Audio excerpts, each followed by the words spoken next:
so you wouldn't need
organisations, social enterprises and community organisations, and we have been organising Hustings.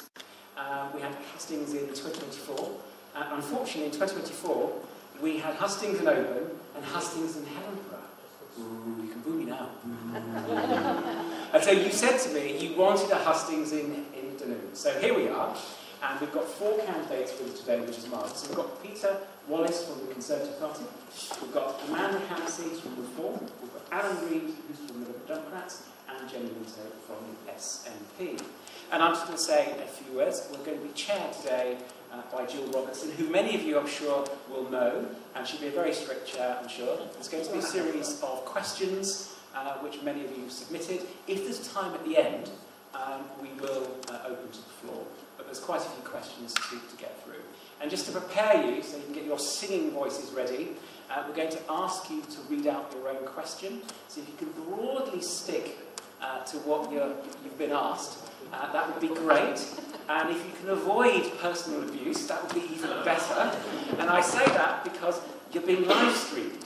And last time in Oban, we had 100 marvellous. So just to say that, you're being live streamed. If you don't want to be on camera when you're asking a question, then please sit in that corner. I can see there's a bunch of people over in that corner already who clearly don't want to be seen. So, as I say, we're not expecting a fire alarm. If there is one, we go out that way and out the back, which is great. And just a couple of things as well. These series of Hustings are sponsored by Time for Change as well, who are our partners. And they're going to be chairing the Helensburgh Hustings. So if you fancy seeing another set of candidates and you love politics, I'm a bit of a politics nerd, right? So I love Hustings and these kind of things, but many of you might not be. But if you are, we're on the 28th, there is the Helensburgh Hustings with Jackie Bailey and a few others. So, just a word about the importance of elections. People are getting quite cynical these days. I've already mentioned I'm a bit of a politics nerd, so I'm an outlier in that sense. Most people grudgingly get involved in politics if there's something that goes wrong or they want fixing or need to be addressed. But actually, politics is the stuff of life. And the Scottish Government spends £69.4 billion a year. £69.4 billion. And yet we hear that this year there may be a drop in turnout. And I would argue that those of you here are probably people who engage in the political process. So if you come across people who are not, tell them why it's so important. And hopefully, we'll get a series of answers from our wonderful candidates tonight, which shows the differences between their positions, so that people have something to vote for that matches their own political interests. A little word on having sort of been an advocate for elections. You've got until the 21st, that's tomorrow, to register for a postal vote.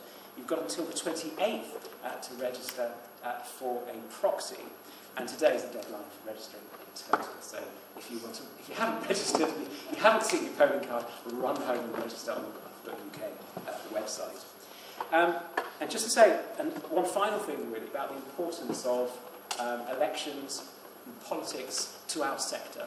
Those of you here today, we've done a lot of advertising for the third community and social enterprise sector, and in the press as well. But the reason why we find it's really important is because we are essential for the lifeblood of our communities. Every one of you who works and volunteers in the third sector, the third largest employer in Scotland, the third largest employer.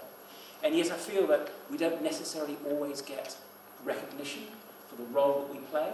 We can play a deeper role, a more coordinated role with governments. And again, it would be great to hear what the political parties have to say about that. And some of your questions are indeed focused on that. So, without further ado, I'd like to hand over to Jill, who will then invite the candidates to give their opening presentations. Thank you, Jill. Over to you.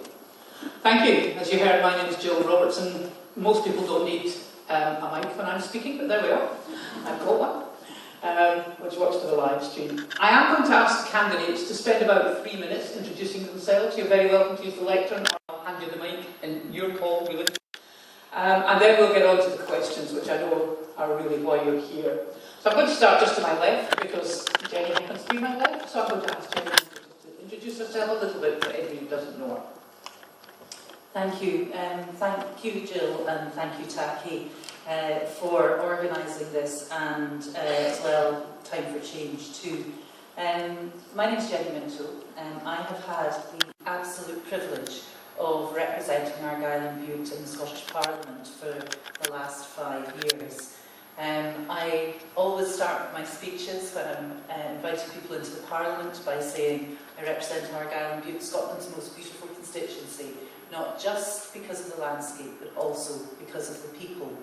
And I think that is one of the key things about the third sector, is that this is an opportunity for communities to get involved in the way that their communities operate.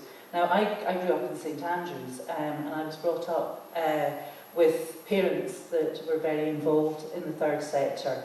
And so therefore I was dragged along to Sale of Works, RNLI, Open Days. Perhaps I went for the tablet, but I was there to support, and that's something that is in my being. I think you choose a representative that has the same values as you. And my values are very much being supportive, ensuring we get the right voices heard from the community to ensure the right decisions are made. In fact, as I said in Oban, there's 2 statements, 2 quotes from 2 female politicians, one that I wholeheartedly agree with, the other one I don't. I remember very clearly Margaret Thatcher saying that there's no such thing as society. I completely disagree with that. Whereas Hillary Clinton talks about it takes a village to raise a child, and from my perspective, that's the way we should be operating in Scotland. As your MSP, I have made myself as accessible as possible. I have had regular surgeries in Dunoon, in this building quite regularly. And also if I needed online meetings as well, if something was urgent, then I would always do that. My office in Edinburgh was a shrine to Argyll and Bute. I had artwork over the wall because that was my grounding. I could come back into my office, whether I'd had a difficult time in the chamber or a difficult meeting, I knew that I had paintings on the wall that brought me back here. And that's what I tried to do.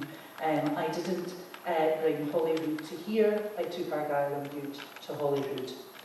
I think as an MSP and also as a government minister, it is so important that I listen to people's voices. I got given a very strong piece of advice, which was you've got 2 eyes, 2 ears and 1 mouth. Use them in that order. So I've always made sure that when I have meetings with constituents. That's the order. I hear your stories, your concerns, and then myself and my team look to support you in whichever way we can. Now, I know in Dunoon there is amazing third sector work. I had the privilege of visiting the community shed. I've also spoken to the Frienders Cowl, Cargom, Wind Farm Trusts, community councils, and I had a lovely walk around the Holy Loch Nature Reserve. So it's these events, these meetings, these conversations that I have very much guide my way to represent you. Now, I'm standing for the Scottish National Party because I believe Scotland should be independent. But I also believe that we have to move the right way to achieve the best for our country, to allow our communities to thrive. And that's where the third sector really makes a huge difference. So I hope on the 7th of May, and after tonight and lots of the questions that we've had, that you consider giving your first vote to the SNP, vote for myself, Jenny Minto, and vote for the SNP as well in the second ballot to give the stronger, thriving Scotland a new start that Scotland needs as an independent nation, a normal independent nation.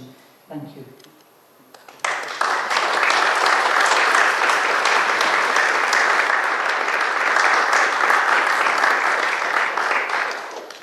Okay, thank you, Jill, for sharing tonight, and thank you all for coming along tonight to listen to us and ask questions. And also thank you to TACI and TSI for organising the meeting tonight. Third sector organisations have a very important role to play in delivering services in Scotland, and thank you for all the excellent work that you do. I will, in my talk, I'll outline how I believe the Scottish Government can help you to do that job. There are commitments in our manifesto to ensure that third sector and voluntary organisations have the stability that they need with long-term funding arrangements. When I was the local MP, I found out that many third sector organisations had got grants to establish themselves, they got set up costs, but from then on they were expected to raise all their own funds to keep going. And sadly, that proved impossible in many cases. So we have to make sure that it's not just start-up funds we give, that there is regular funds from then on, so that third sector organisations can have the stability they need to plan to deliver services for the long term.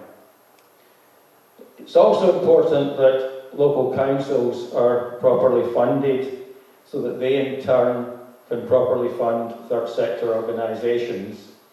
I expect there will be a question later on about the 15% cuts that have recently been made to third sector carers organisations by the Integration Joint Board.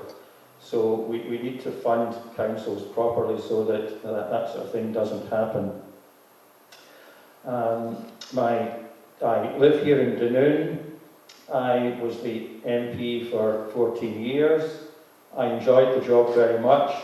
I got great satisfaction in helping people and delivering things for the community.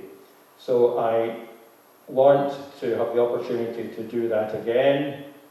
When I was the MP, my main job always was as the MP for Argyll and Bute, helping constituents and helping to deliver public services in the constituency in general. And I assure you that if you elect me to Holyrood, that again will be my focus. So I've outlined our plans for the third sector, and I look forward to answering your questions.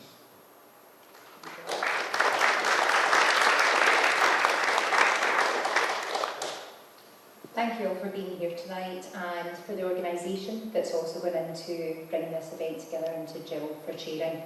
My name's Amanda Hampsey. I'm one of the Argyll and Bute councillors and parliamentary candidates in the upcoming election representing Reform UK.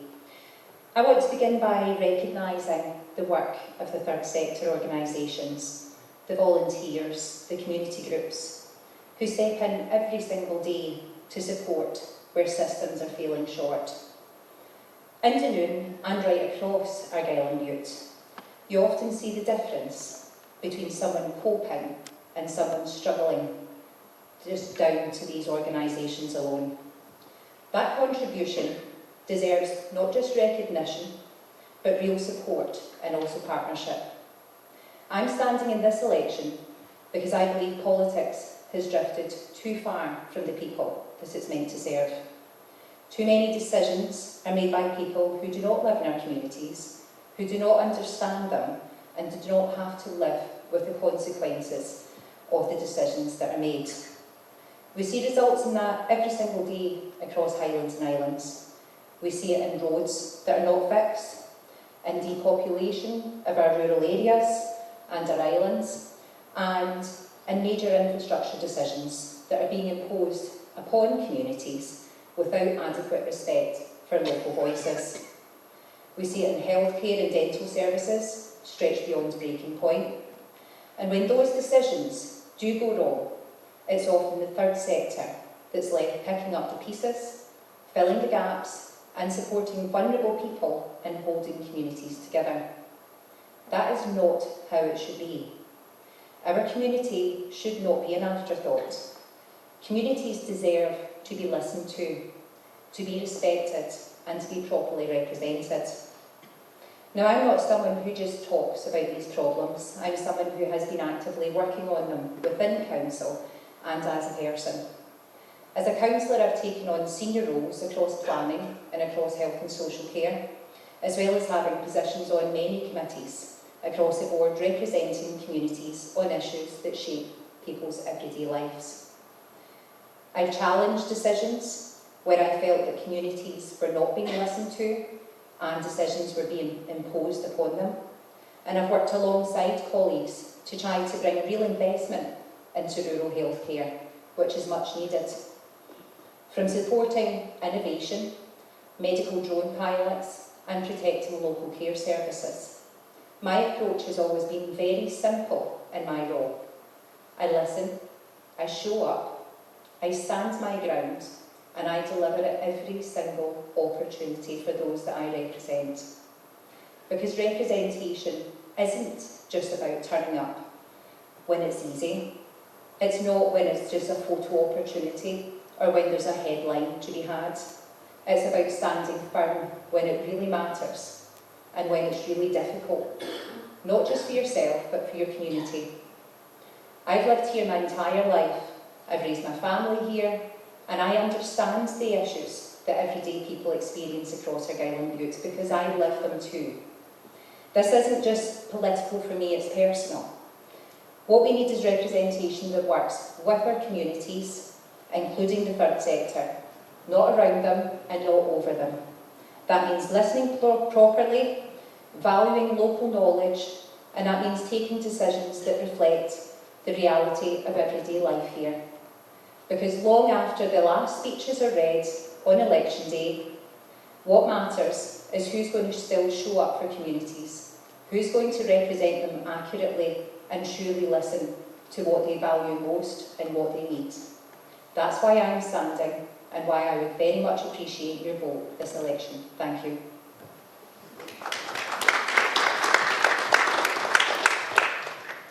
Good evening, ladies and gentlemen. My name is Peter Wallace, and I am the slightly unexpected candidate for the Conservative and Unionist Party. Thank you for coming out to hear us tonight, and thank you to Jill and to Taki for organising it. I'm standing because communities across Argyll and Bute need representation that puts local priorities first and delivers practical solutions to the problems people deal with every day. And I'm pleased to be able to attend this third sector husting because my involvement with the community started with the third sector. I was saying to Jill just before we started that I was in the community council for 7 years before I moved on to other things. And I'm still involved with a number of community groups to this day, so I know the pressures that these groups are under and as they strive to deliver services that provide real value to our communities. And you know exactly what the problems we face in this area are. Transport links that can't be relied upon, housing that's too scarce and too expensive for young people, families and essential workers. Public services that don't always reflect the realities of our community life. Business and community organisations working hard, but too often held back by decisions that are taken far away from here. These issues shape daily life. They affect work, healthcare and education, family commitments and the long-term future of this area. They deserve serious attention and a clear plan for improvement. I'm also one of the local councillors, and I know that cuts from central government have put pressure on council finances, which in turn puts pressure on the finances that these groups have who are delivering services for the council. And that brings with it uncertainty and budgets that are constantly under threat. So my focus is simple, practical solutions that make a real difference. A transport system that's reliable and accountable, affordable homes in places that people actually want to live, support for local businesses and community-led projects that keep our rural economy strong, public services designed with residents and not imposed upon them. The Conservatives would raise local government funding and guarantee a fixed portion of the budget so that communities can fund the local third sector organisation as they are the ones who know best what is needed. So I'm not interested in 5 years of constitutional debate or other distractions. I'm interested in action on ferries, housing, roads and employment, not political arguments that don't fix a single problem. My commitment is to concentrate on the issues that matter to you and to take your voice directly to the decisions that affect your life. My approach has always been to listen, to engage and to push for change. And that's the approach that I would take into Holyrood. Determined, constructive and focused on delivering for the communities I represent. Tonight is about your priorities and your future. And if I am your support, I will take your voice with me every day.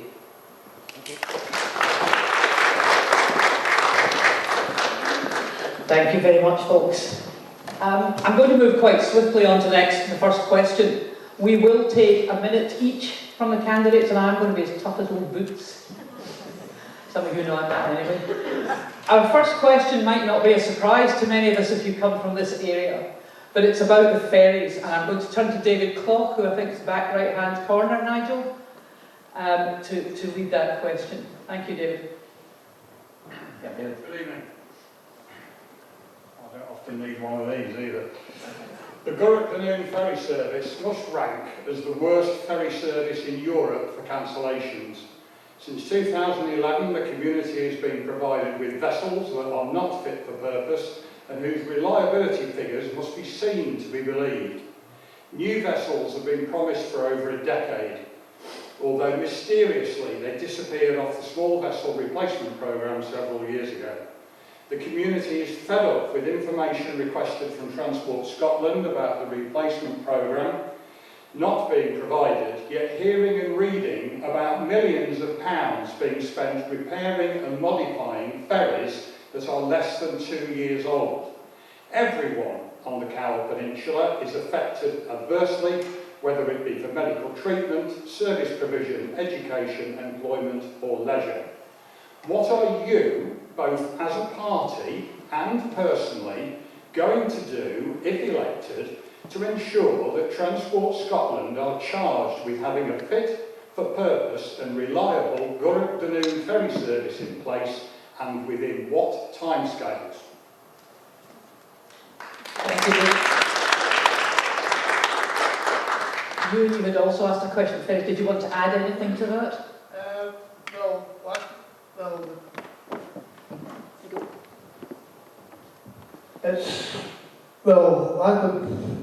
It's bus service to bus service. Sometimes the buses are not there because the buses are not there to meet people. I was just speaking to a person the other day on the ferry, and he said the bus didn't turn up last Saturday from Bute across to Dunoon. The bus never turned up at Hunter's Quay for the passengers. Thank you. I'm going to stick to ferries just for a minute. I might come back to buses later, but let me stick to ferries. And I'm going to turn to Jenny first. I won't always do this to you, Jenny, but I will on this occasion. Dunoon ferries. David, thank you for the question and thank you for the conversations that we've had over the last couple of years about ferries.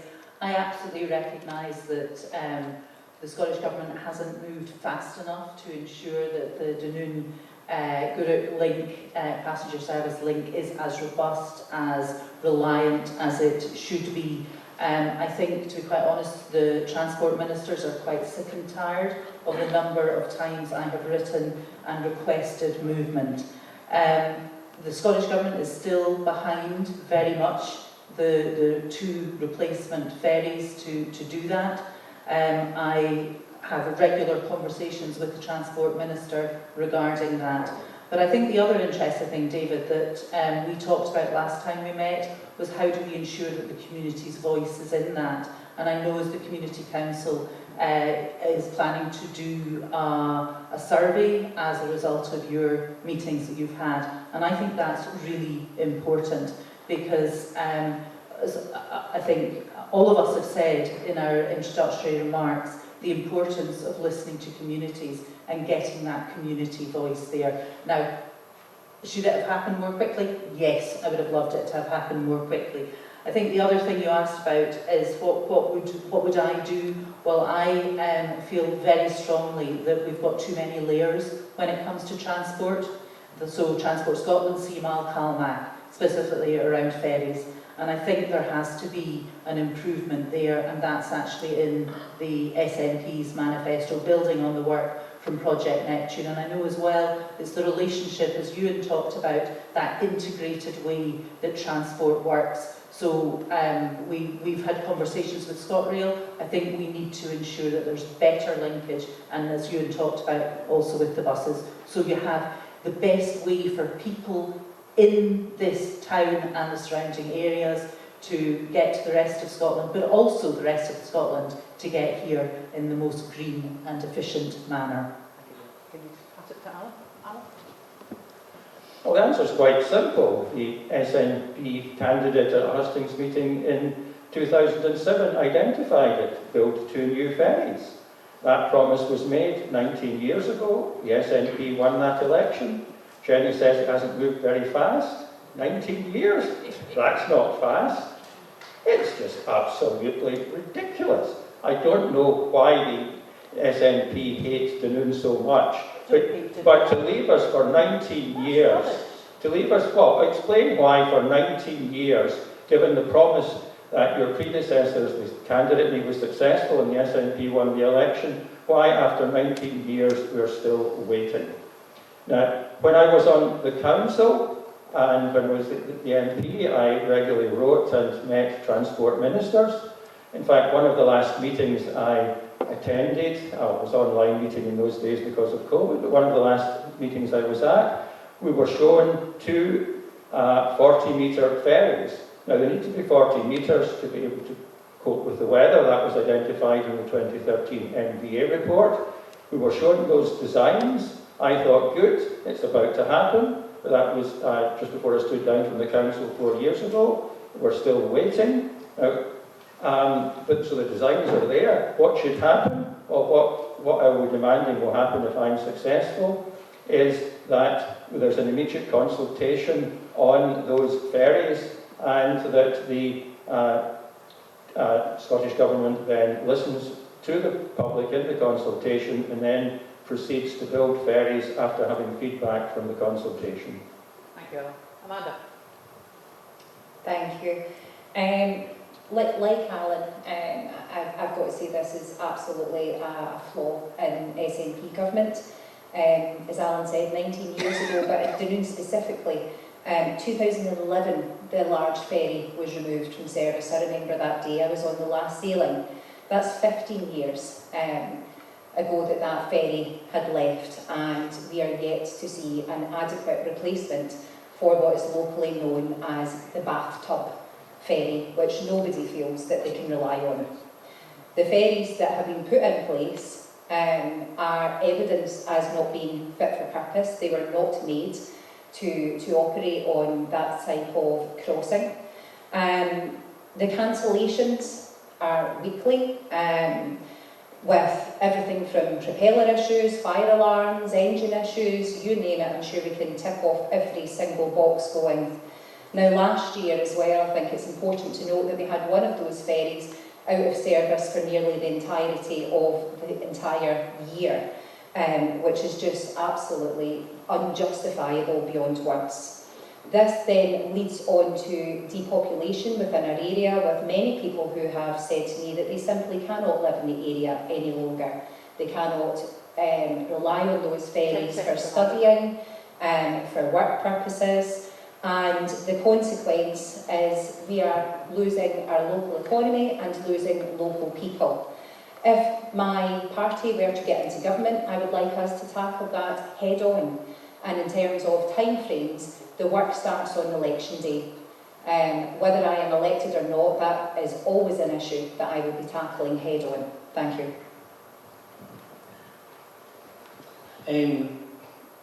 Jenny spoke about ministers being sick and tired of her writing and complaining, but I think the real people who are sick and tired are the travelling public who have to face these issues every day.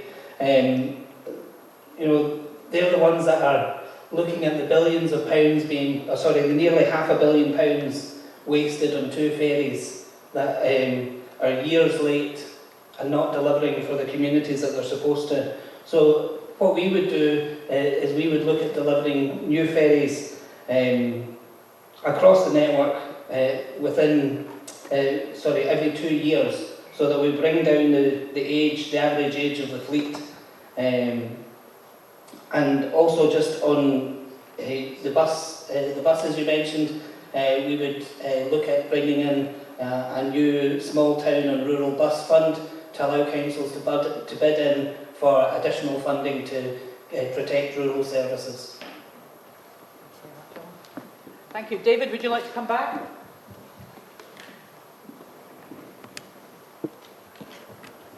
Briefly. Ultimately, the proof will be in the pudding. But on the subject of buses, which is also something that I've been looking at, we were horrified to learn at the Community Council meeting last Monday that Argyll and Bute Council, who are well known for issuing surveys and asking the community what their views are actually going out to tender for the bus services and have not yet consulted with the communities. Needless to say, there's another letter. But ultimately, we need to see something happen. The community needs assessment was undertaken in September 2024.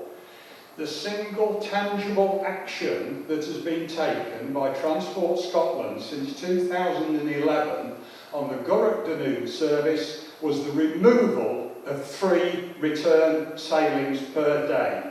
That is the one single tangible action that Transport Scotland have done. Well, thank you very much. Thank you, David. Changing the subject completely, is Tracy White with us? No? Okay, Tracy wanted to know how each of you, or how each of you would go forward with additional help for children with additional support needs. An issue that's come up, I think, nationally and locally quite a lot. How would you see yourselves supporting that? I'm going to come to you first, Alan. That's okay.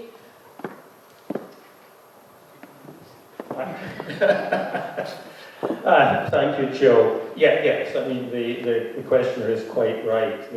There's not enough support for children with additional support needs. We've various policies in our manifesto. We have to end the long waits for diagnosis, support and adjustments for people with conditions such as ADHD and autism. So we need to train and recruit more people who specialise in that field. We also need to have much more support in the classroom, so we will recruit more pupil support assistants to give the backup to teachers. So I believe that those measures would help a great deal to help children with additional support needs and the classroom in general, and give teachers the support they need. Thank you. This is a matter that I've actually worked on within council when I had the health and social care policy lead and chaired the IGB. It was very much an issue that filled my inbox on a monthly basis, with both teachers that had reached out who were struggling, lack of numbers, lack of training. What we need is a community-first approach. We need to actually consult with the parents, we need to consult with the schools. There needs to be the adequate support in place right across the board. I have constituents who have reached out to me on a regular basis, who have truly struggled to care for their child, but also struggled to care for their other children and themselves. We have a mental health crisis with parents who are parents of children with additional support needs, because the support is simply not there for any of them. As Jenny had said earlier, it takes a village to raise a child, and I absolutely agree with that. And we need to be that village as politicians, as parents, and as communities to help where we can with those children, to ensure that they have the very best start to their life, not just through childhood, but taking that into those adult years. Because what we see time and time again is children reaching the age of adulthood, and all of a sudden they are completely cut loose from the system. Parents having to go through courts so that they can actually have adequate care for their child. Both practically, with the benefits system. This is a wide-reaching area that I would most happily welcome an entire debate on in itself, because it's something that I personally feel very passionate about. In terms of funding, I would very much like to see our councils properly funded, our IGBs properly funded, and I would also like to see proper funding in place for our third sector organisations, many of whom are a great support and hold the pieces together when people are struggling to hold them together themselves. Thank you. I agree with a lot of what Amanda said there. It's we need to be doing more to support young people in schools, and sadly the additional support teachers have fallen during the SNP's term in government. So we would be looking to invest in more classroom assistants and looking at delivering more mental health hubs in schools and better support GPs to tackle this in partnership with the schools,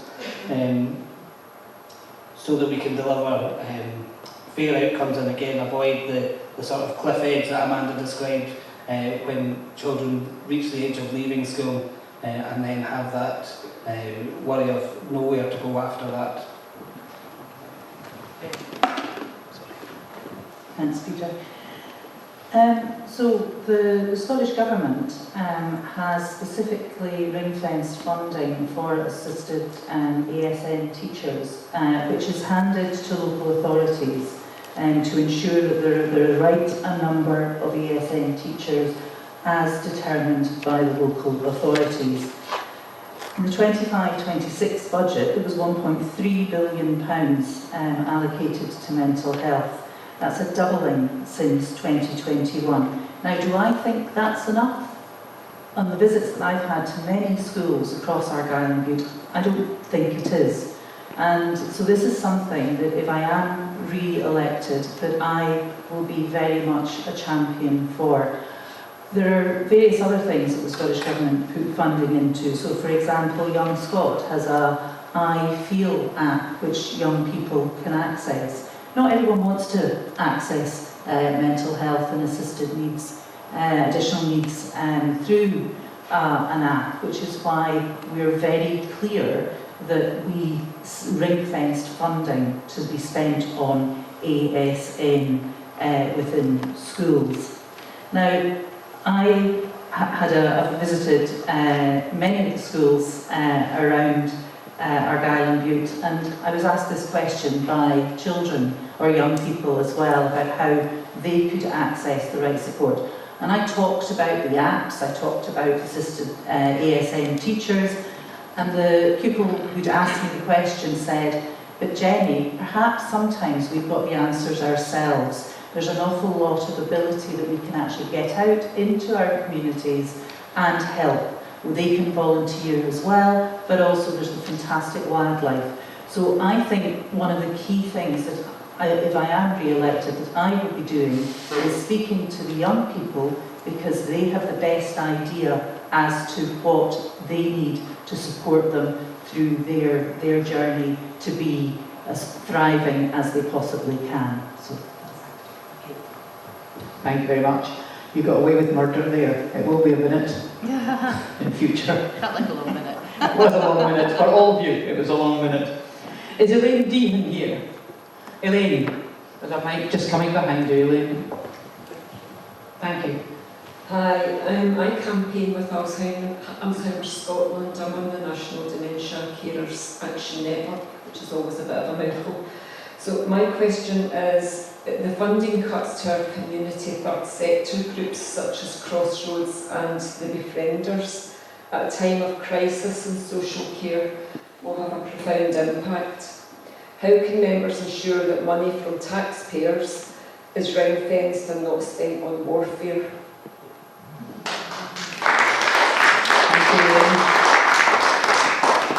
Amanda, I'm going to start with yourself, and you're going to have to think about this, folks. You've got a minute to answer that, which is profound.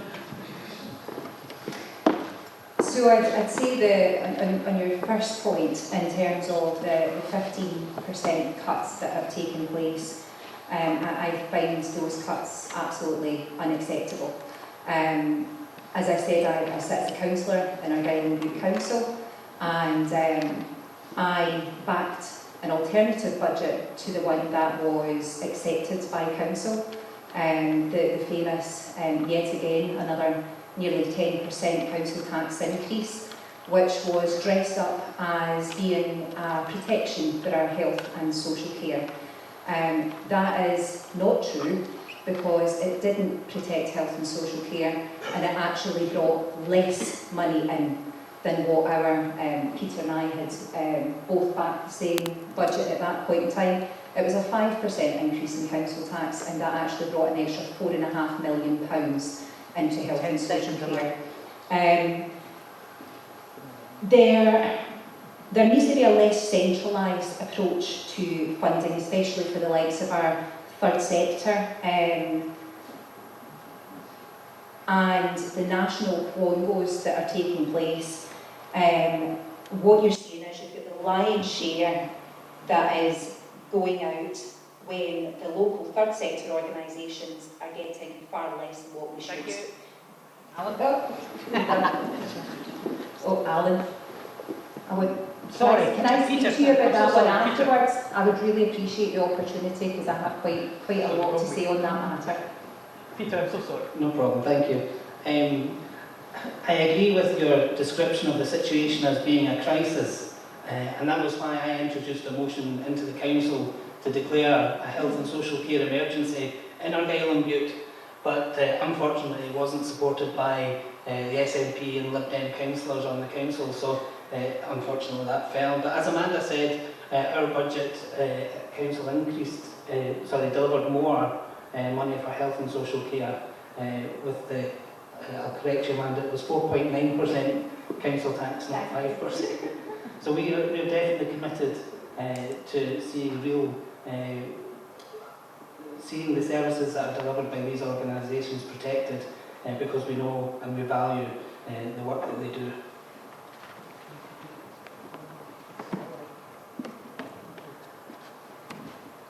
Elaine, thank you for your question. Alzheimer's is incredibly important. My mother lives with Alzheimer's, and one of the things that I did when we were pulling together the evidence for the next Women's Health Plan was to ensure that Alzheimer's Scotland was involved right from the start, and that's what happens. So with the views that they gave, they put brain health front and centre of the Women's Health Plan, and I think that's incredibly important. With regards to the 15% cut, as I understand it, though, I'm willing to be corrected, that there is currently a consultation going out to each of the organisations as to whether they can actually make 15% savings or not. And the Integrated Joint Board will be reviewing that to make the decisions. I am very clear that third sector, especially when it comes to our health, third sector are there to ensure that we can get through what the situation. We need to work in partnership with the health boards and IGBs, because they are, third sector is definitely part of the solution. So what I would like to see is a memorandum of understanding between the TSI and third sector organisations, along with stakeholders like the Health and Social Care Partnership. I see that in national, with Chest, Heart and Stroke Scotland, with health boards. I see no reason why that similar model, if it works in Interface and Galloway, why it shouldn't work here as well. Alan. Right, well, the decision to propose the cut was made by the Integration Joint Board. Now, the reason for the Integration Joint Board being there is the clue is in the name. It was supposed to integrate health and social care, but it's been there for 10 years, and as far as I can see, it has just completely failed.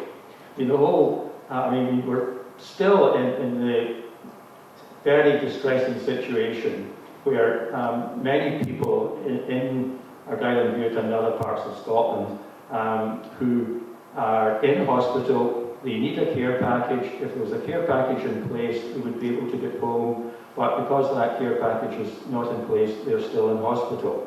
And it obviously costs far, far more to support someone in hospital than it does to support them in their own home.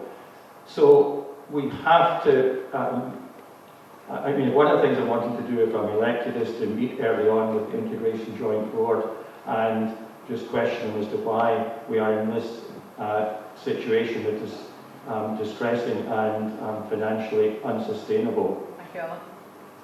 Thank you very much. I'm going to move now to... Well, Elaine, do you want to come back? Sorry. Hang on. I mean, the question about not spent, making sure money is not spent on warfare hasn't really been answered, and that's really quite a big question right at the moment. You know, we're very complicit in the war on Gaza and Iran at the minute, and it's not what local people want.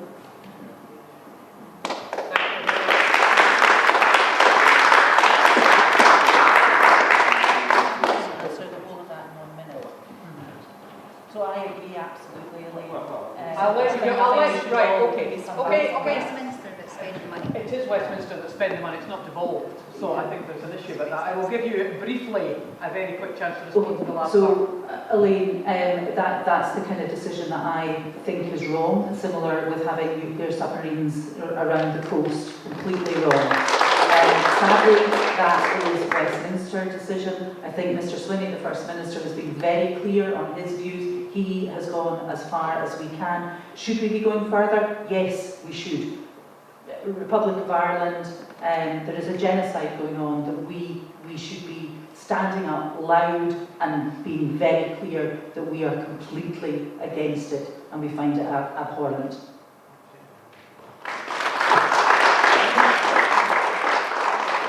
Well, I think that the reason why we didn't answer that part of the question was we only had a minute, and that's something out with the Scottish government's powers.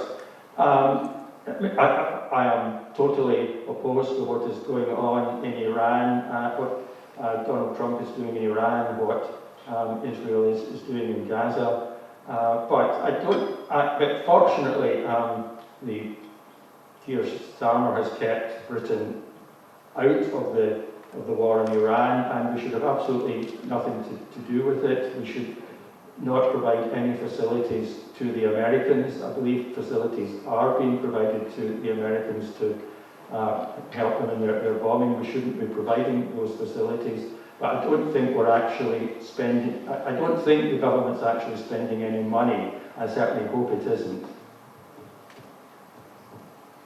Like Alan said, that there should be absolutely no spending within the Scottish Parliament, because it is a matter that is for Westminster to deal with. I respect my colleagues who sit within Westminster, and as always, as I have done within council, I work in partnership with people right across the board in politics, whether it be in council, whether it be in the Scottish Parliament, or whether it be within Westminster, where those discussions and decisions take place. So I would think we've lost it. She shut up. My minute's gone. Get it short for 2 seconds. That's my minute up. Have we got another one? We could use that one. Yeah. Can we use that one in the interim, Nigel? Thank you. There we go. We'll get that back.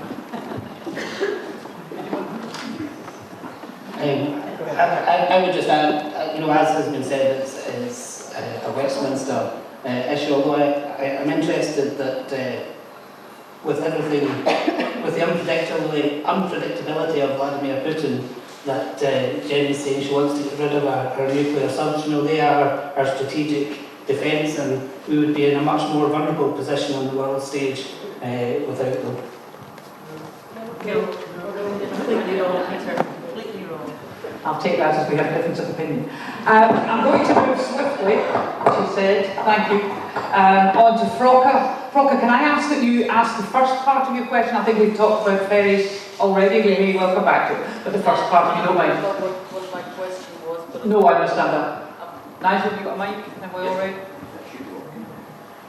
I honestly can't remember what I wrote down. Oh, I tell you Because that. I wrote it down and it went into the ether of the internet. It never came back to me.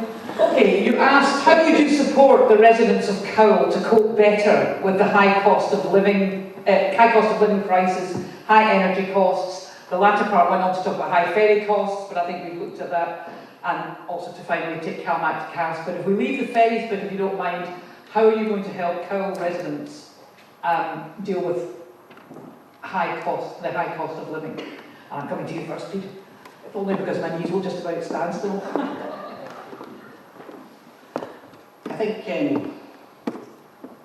under the SNP government, disposable income in Scotland has fallen from £22,908 in 2023 and then to 22,984 today, adjusted for inflation.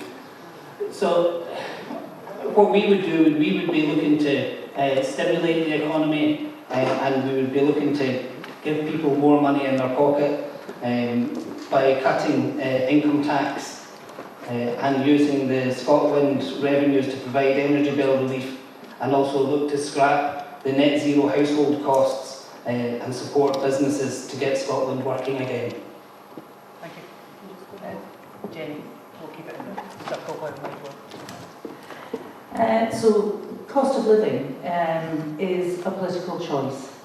It has been as a result of decisions made down in Westminster, whether that's through austerity, whether that was through Brexit, whether that was through disastrous budgets which shot inflation up, and whether it's because of people's egos as well. So that's the reason for the cost of living. Now, what the Scottish Government has been doing is mitigating a lot of what Westminster does. So, for example, the Scottish Government mitigates against the bedroom tax. We introduced the child payment, which, if the SNP is re-elected, will go up to £40. We don't pay for prescriptions in Scotland. There is a prescription charge in England. So there are lots of reasons, but I think one of the biggest ones is electricity. And that price of electricity is based on the cost of gas. Now, there's so many people in Argyll and Bute that don't have gas, and they can see this amazing generation of power and electricity happening on their skylines or in the sea opposite them. So that's one thing, that the powers of independence will allow us to change the way that electricity is charged, to therefore reduce the costs of that people are charging on a daily basis. Can I come back to that? In a second, can I let everybody answer first, Broca, and I'll come back to you. Well, in the Liberal Democrats, we have called on the UK government to bring in an emergency 10p per litre cut in fuel duty, because obviously the cost of fuel impacts on everybody. Electricity bills are something else that we want to tackle. If we're elected, we would start an emergency insulation programme to insulate more houses and save money on electricity. We would power Scotland with cheaper renewable energy, and we've got to end this nonsense whereby the electricity market is based on the cost on the price of gas. Specifically here in Dunoon, we need to bring back NHS dentistry. On the door, I've met many people who are faced with paying high bills to go privately, or equally pay a great deal of money to go as far away as Paisley and Glasgow to see an NHS dentist. And we need more support for early learning and childcare. End the lottery, the accident of birth, whereby you start childcare so that it actually starts on your 3rd birthday, and it's not just an accident of birth that you sometimes have to wait several months before it starts. I would say that we have very much bloated public sector spending, and people are taxed to the hilt. Right now we have an effective tax of 50% for people who are teachers, police, nurses, between their taxes and their national insurance. That needs to come down, because an approach of a simplified those with the broadest shoulders, those with the broadest shoulders are actually being taxed those amounts the second that they hit the £43,000 mark. The people with the broadest shoulders are now shrugging their shoulders and saying, why should I do the extra shift? Why should I make the extra effort when all I'm going to do is hit that next tax band? That needs to be more simplified, and it needs to be looked at in a way that it makes work pay. Work has to pay, because you cannot tax yourself into a proficient country that has a strong economy. We have,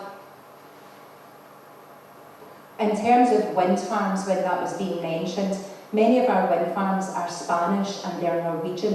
What we have in the likes of Tyree is community wind farms.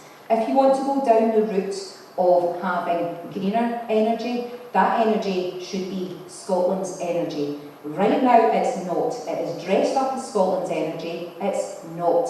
That is proven by my communities who are benefiting.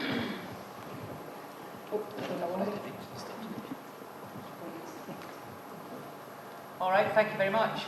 Broca, did you want to come back? Yeah.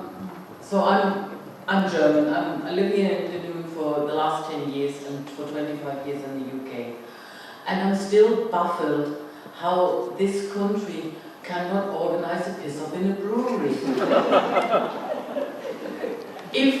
If there weren't these organisations that do the work for the communities, nothing would happen. If even a rescue helicopter is not part of the NHS, it's a private a charity. We are the 3rd, 4th, 5th richest country on the planet, and we cannot organise our money that it goes to help everybody. And that includes, and it needs to include, to tax the rich people more. Okay, thank you. Just to be clear, There are several assets in terms of helicopters that actually do belong to the health service in Scotland. There is only one charity helicopter. The others are all health service, Scottish Ambulance Service. Anyway, I'm going to move on because we've got lots to get through. I'm going to turn to Hannah Clinch. Hannah, never mind looking behind you. The Community Wealth Building Bill. Can you elaborate and ask your question? Sure. So I've worked for Dunoon Community Development Trust, and we're really interested as a trust for community wealth building to take place. So community wealth building is an approach to economic development, and there's recently been which means that basically you keep money and work in communities, and it's really important for the voluntary sector and the third sector because it means that we get essentially a stake in being part of the service delivery, getting paid for service delivery within our community. So I just want to know how your parties going to support that principle, and where is the funding going to come from to make sure that councils also are a resource to both make those changes to the way they procure services and make sure that those services that are procured in a way that meets this bill's aspirations. Thanks, Hannah. Thanks, Hannah. And yes, that was a really powerful bill that was introduced and passed in Parliament in the last session. And the SNP have committed within our manifesto, to ensure that we follow what is within that bill when it becomes an act. So ensure that everyone benefits economically. I think I mentioned earlier that I was at the community shed, and I think that's a fantastic example of community wealth building. It's a group of people that have had funding from various sources, whether it's from the council, whether it's from the Scottish Government as well, and other areas, to ensure that that money remains in the economy of the Dunoon area, supporting young people for their band practice, the David's Model Train as well, and getting people all involved in that, as well as having an industry as well for supporting people to do wood turning. So the Scottish Government, if the SNP is re-elected into the Scottish Government, we will absolutely follow the plan, which will ensure that there is that community wealth building, and I would intend that funding should follow that, because if you haven't got that CCORN funding to allow the community to start that wealth building, then that wouldn't be great at all. Well, within our manifesto there are plans that where communities want it, then we would set up smaller councils such as, well, here in Dunoon it would be a borough council, and that council could take the powers from Argyll and Bute Council to the local services that it wanted to deliver. Say, running parks, running halls, developing community projects, and it would be through that these local councils that we would want to support the community wealth building, so that the money would come to that local council, and then we would be encouraging that local council, and also encouraging the Argyll and Bute Council as well, that where it's commissioning services, to commission those services locally. I mean, it's just common sense that commissioning the services locally means the money stays within the community. Thank you, I've experienced many very positive examples of community wealth building, whether it be CARS projects, whether it be community buyouts, the likes of the Lido and Ellen, the Old Bank along at Sandbank. These are really, really good projects. My party has a community first approach that's really important to them, to always put community at the centre of all of our decision making. Now, one means in trying to ensure that the funding is going straight to the heart of communities is cutting the quangles. There is a staggering 133 devolved public bodies in Scotland, costing the taxpayer upwards of £6.6 billion per year. Now, the Information Commissioner, David Hamilton, himself was utterly gobsmacked to find that many of these were completely invisible but still paid for by the taxpayer. cut the quangos, get the money into communities. Thank you. I absolutely support, local community empowerment and local control rather than the drift that we've seen towards centralisation of many things. So we would focus on empowering local communities, and also I think also we have to look at the way I think wealth. Community wealth also has to support our local businesses so that they in turn can employ people and that money stays within the local community in that way. So we need to look at things that are hindering local businesses as well. Why have we got so many empty shops on the high street? If we can get that part of the economy working as well, that is going to again bring more money into the community as well. Thank you. Hannah, would you like to come back? Thanks for your responses. I think what I was trying to get at though is that it presents an opportunity for a change in procurement. The way services are procured is really important, because if it's going out of Argyll, if it's going out of Dunoon, that money is not staying in this community. And I think what I was looking for was some reassurance that essentially the objectives of that bill were actually going to be actually scrutinised at council level, because it's about changing an approach to procurement to enable voluntary sector organisations to bid for work and keep jobs in this community and make sure there's a direct relationship there between council services and community services, which essentially means promotion of social enterprise and all of the good stuff. So I know Taki's got lots to say, but anyway, thank you for your response. Whole new discussion, I think. I know Kevin Anderson is around somewhere. Kevin, oh there you are. Thank you.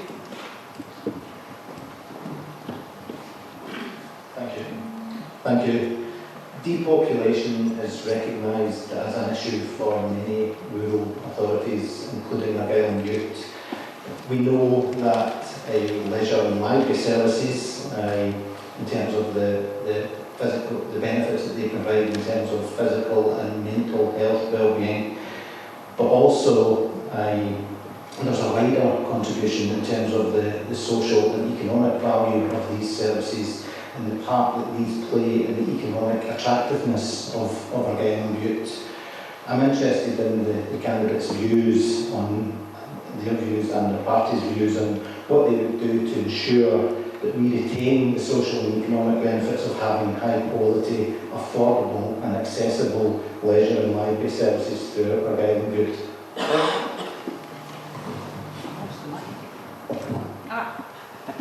Go ahead. We're organising ourselves, we know. Excellent, I'm delighted to hear it. Give me a first for politicians. I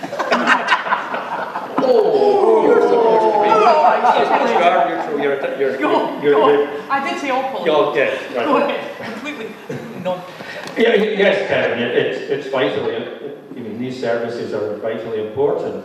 But it is the council that is charged with running these services, and I know that the Leisure Trust has really had suffered cuts in its grant year after year, and well done for keeping you and all the staff for keeping the services going.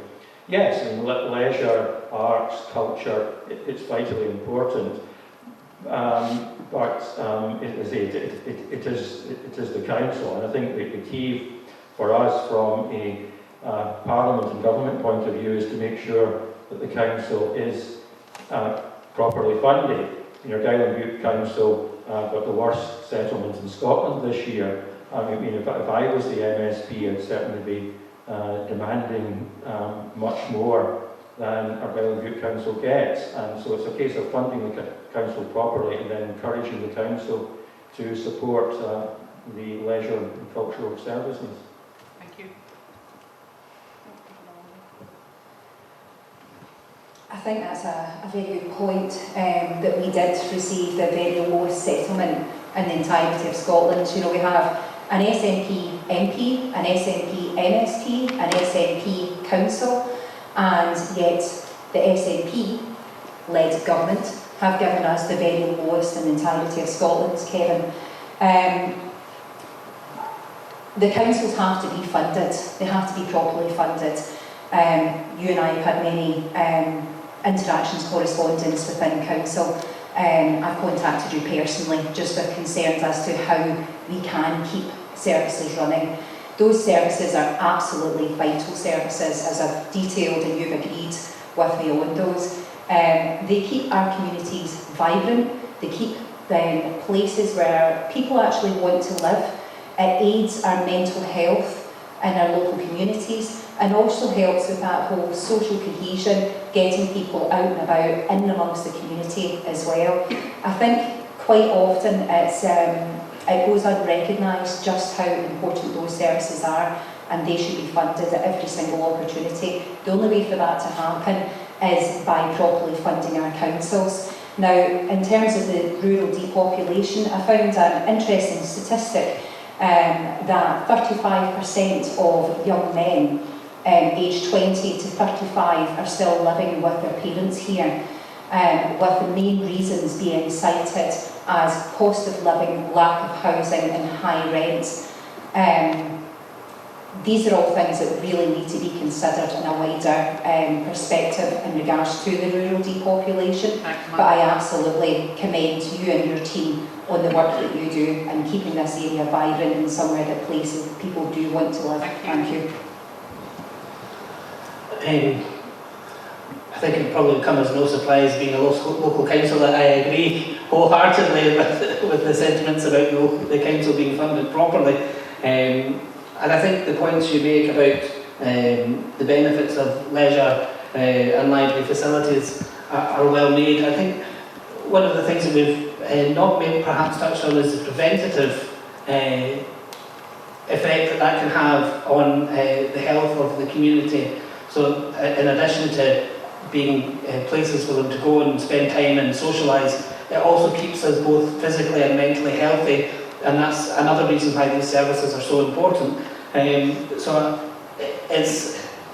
it always seems to be the services that produce the long-term benefits that are the ones that come under pressure first, because the tangible benefit isn't experienced here and now, it's experienced in the long term. And the services that you're talking about are definitely ones that will provide benefit to our communities in the long term, and will ultimately save money in the long term by having a healthier and happier population.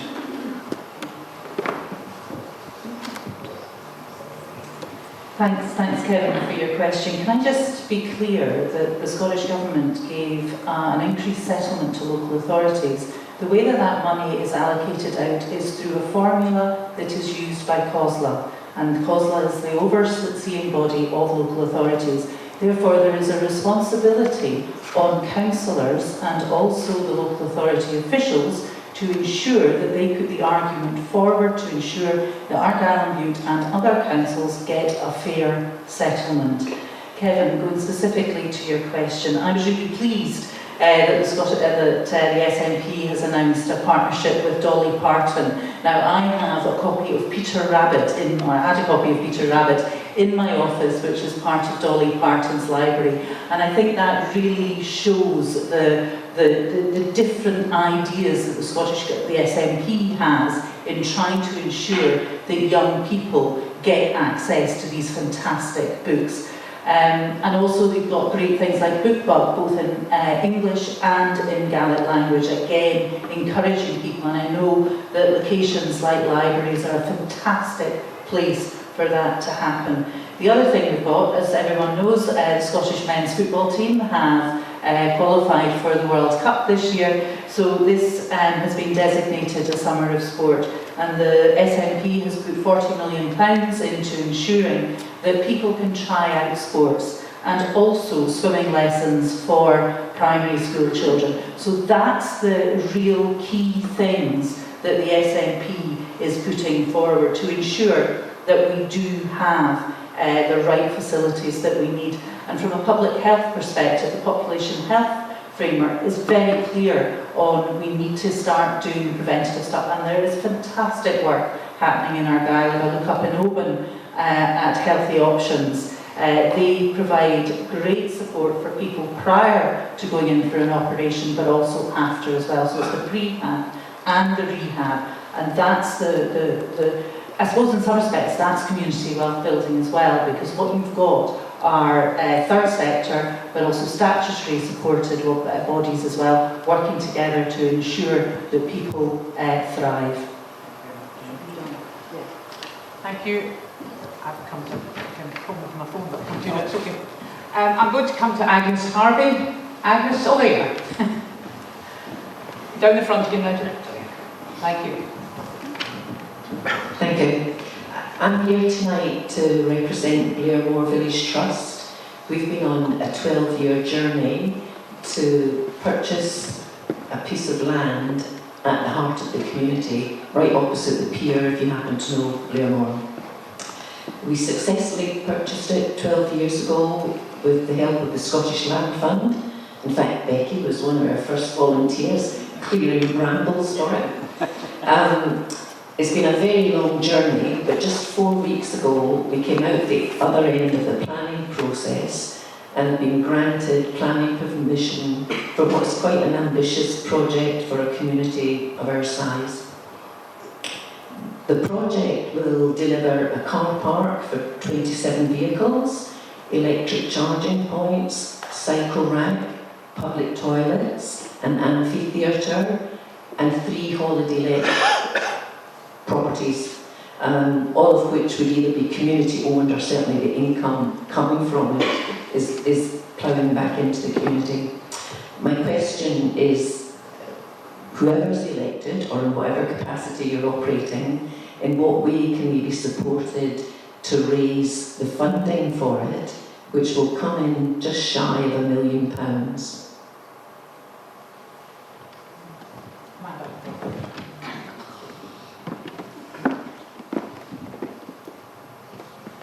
Thank you. First of all, congratulations. That's a huge achievement and something that I think will be a real vital facility, but also enhanced with that community wealth that you're able to bring in as well.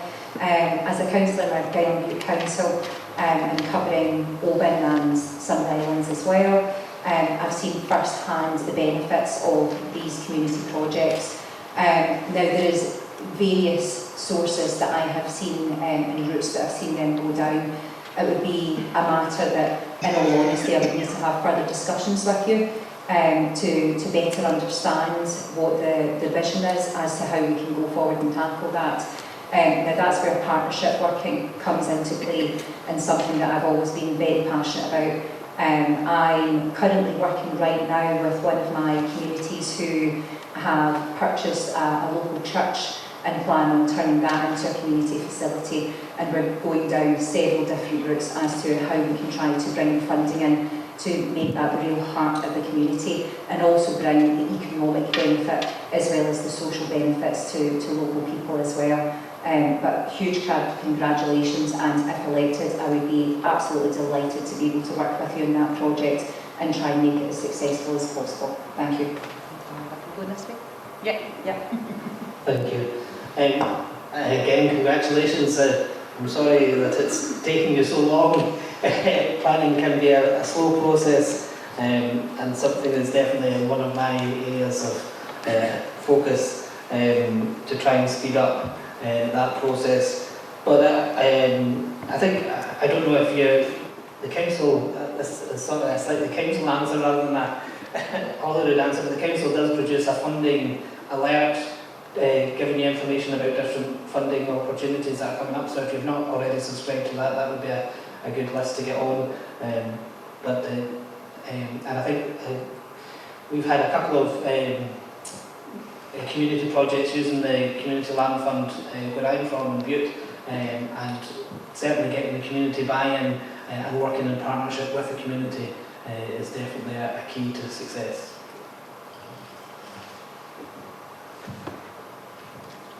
Agnes, that's really, really positive.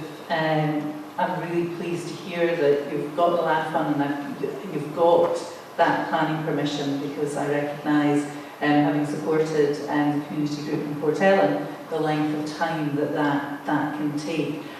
So I would be, if I am privileged enough to be re-elected, then I would be very happy to work with you. We can do, as MSPs, we can do grant finders as well, which support the money, support you raising money as well. And I think it's that whole area of community cohesion, thinking out of the box, and thinking about the fact that we're talking about money generation as well, which I think is really positive.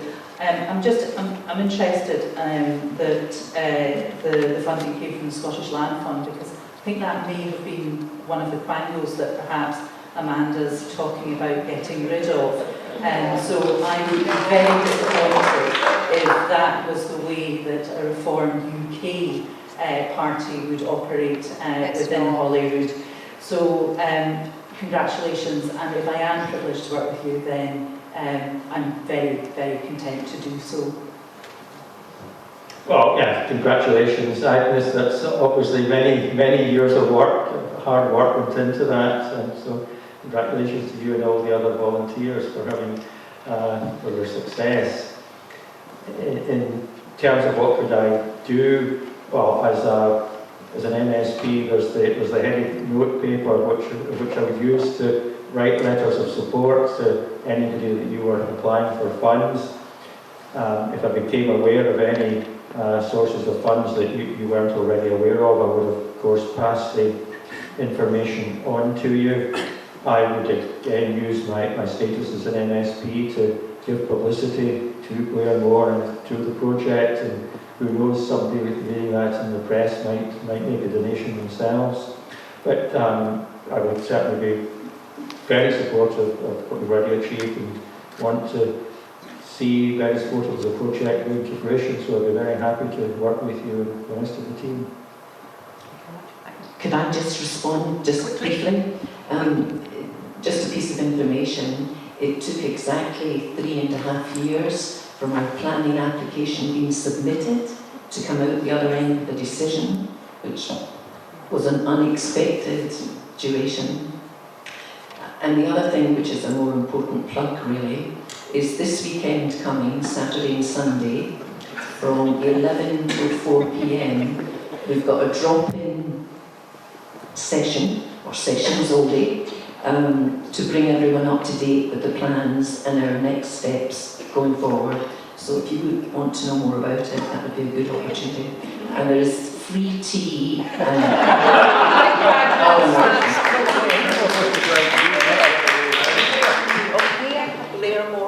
Blairmore Hall, for those that were interested. Thank you. Is Freya here? No. Right, we'll roll on. Gordon Blair's not here either, is he? Yes, he is. Yeah, oh, he is. Sorry, I didn't see you. Gordon. Thanks very much. Reform has already pledged to identify and deport all illegal migrants in Scotland, as well as leave the European Convention on Human Rights, which is often used by people to claim asylum. The Tories have said that they will deport illegal migrants within a week of arrival. Given our reliance on new Scots from around the world residing here, how do you propose to staff our hospitals, care homes, schools, and indeed continue to provide diversity within a strong third sector if we treat people this way?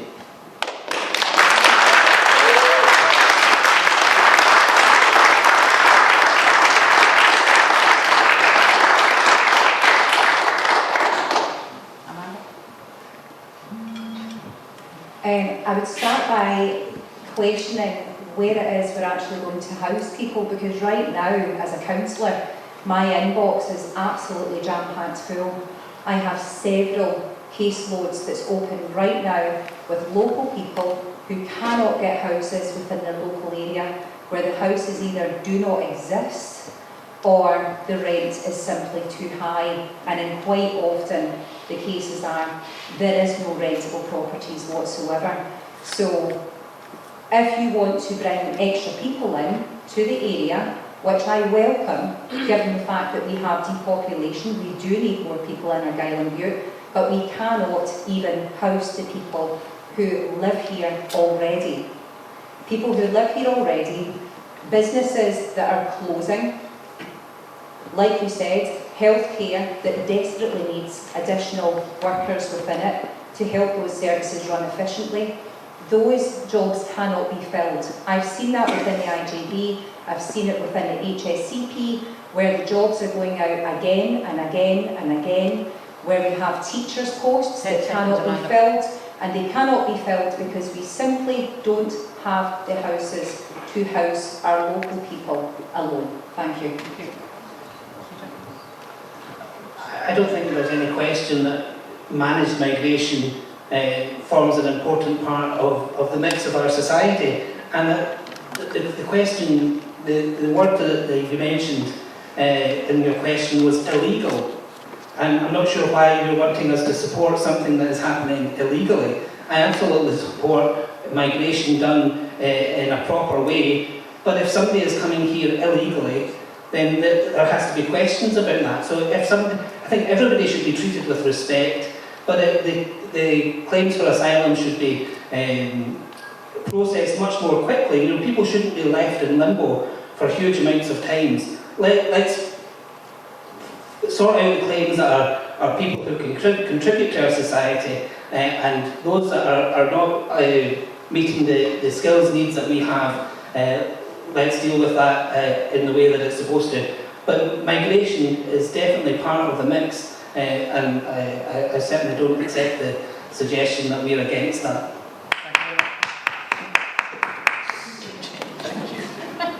So currently, visas are held by Westminster, so they are reserved and not devolved. And the Scottish Government that I was part of, up until, well, still am slightly part of, had called for specific Scottish visas to allow people to come in to Scotland in the areas that we specifically need people to work.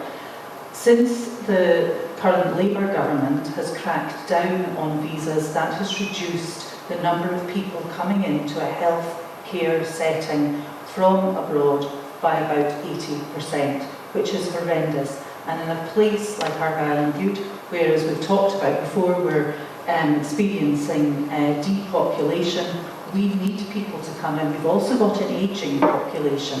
So therefore, I question why Westminster are wanting to hold on to this, because they clearly do not understand the needs of Scotland.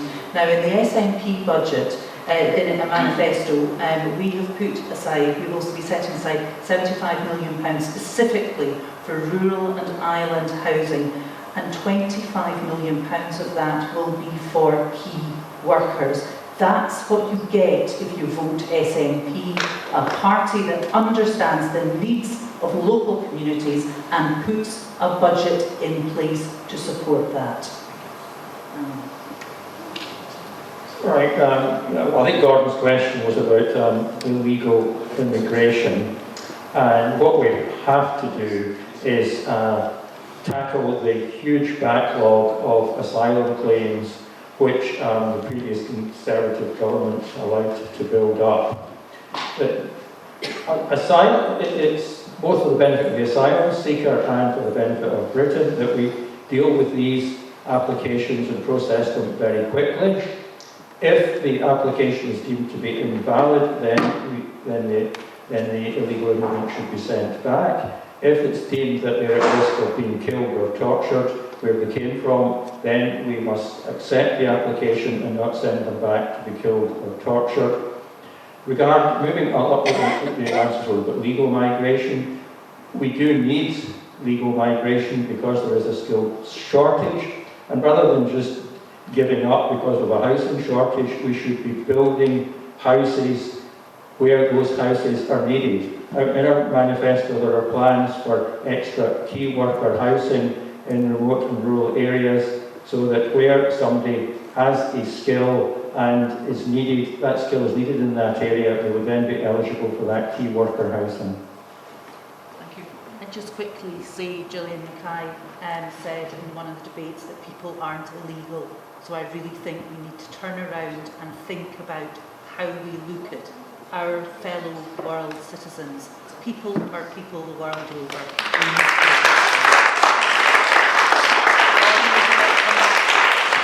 Yeah, thanks. The main issue, yes, about illegal immigration, but also the humanitarian rights as a society that we place in people, human beings, who are getting into boats and sailing across the channel. So I think we've got an obligation, and we're Scotland, we're not anybody else. The only way we can treat and do things right for people is to have independence, and that also ties into so many items that we've discussed this evening. It's about money, and while the microphone might need a battery, I think I've listened to my two colleagues on the council. I think their calculators need to get a couple of refreshed batteries too. Thank you. Folks, a wide ranges of subjects there, and I thank you all very much. You're all very polite.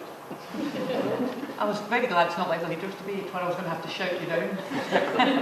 Can I just perhaps say to you all, though, there were 3 other candidates invited. One is Dr. Callum George from the Labour Party. Unfortunately, he's on an A&E shift in Oban Hospital and couldn't make it tonight. And 2 others were invited, Tommy McPherson as an independent candidate and Mick Rice, who's also an independent candidate.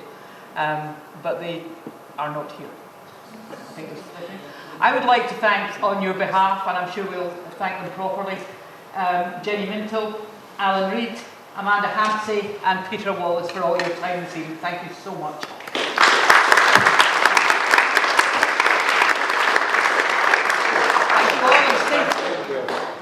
Thank you, Jill. And Tacky as well for organising. Thank you very much. Safe home.